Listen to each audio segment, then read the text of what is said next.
आदरणीय पवार साहेब, माझ्या समवेत बसलेले महाविकास आघाडीचे सर्व मान्यवर आणि उपस्थित पत्रकार बांधवांनो भगिनींनो, आजच्या आपल्या भेटीचा हेतू जयंतरावांनी सांगितला आहे, पृथ्वीराजजींनी सांगितलेला आहे. महाराष्ट्राच्या जनतेने जो कौल दिला आणि एक संपूर्ण देशामध्ये असं वातावरण होतं की भाजपा विरुद्ध कोणी लढू शकत नाही, हे अजिंक्य आहेत.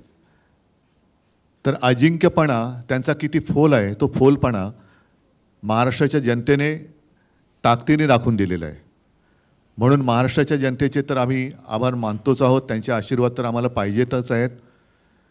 इतर सर्वांनी म्हणजे ज्यांचा उल्लेख जयंतरावांनी केला, मग ती निर्भय बनो एक सामाजिक संघटना आहे, त्याच्यानंतर यूट्यूबच्या माध्यमातून निखिल वागळे आहेत, हेमंत देसाई आहेत, प्रशांत कदम आहेत, अशोकराव वानखेडे आहेत, रवीश कुमार, हे सगळेच एका धाडसाने जनतेचे प्रश्न हिमतीने ते मांडत आले आणि त्यांच्या मांडण्यामुळेच एक निपक्षपातीपणाने त्यांनी ती बाजू मांडली.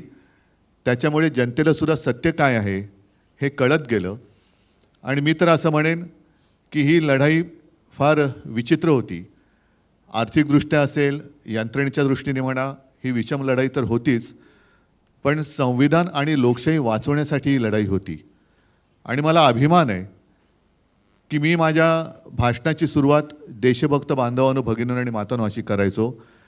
त्या सर्व देशभक्त आणि लोकशाही प्रेमी नागरिकांनी महाविकास आघाडीला आणि देशात इंडियाला जो कौल दिलेला आहे, ही एक जाग आता आपल्या देशाला आलेली आहे. आणि साहजिकच आहे, हा विजय हा अंतिम नाही आहे, ही लढाई सुरू झालेली आहे. येत्या 2-3 महिन्यामध्ये विधानसभा महाराष्ट्राच्या येतील, त्याच्यानंतरसुद्धा इतर राज्यांच्या काही निवडणुका येतील. मुळामध्ये हे जे काय आता मोदी सरकार होतं ते आता NDA सरकार झाले. हे सरकार किती दिवस चालेल हा एक मोठा प्रश्न आहे. कारण आमच्याबद्दल नेहमी म्हटलं जात होतं की युती, नैसर्गिक युती आणि अनैसर्गिक युती.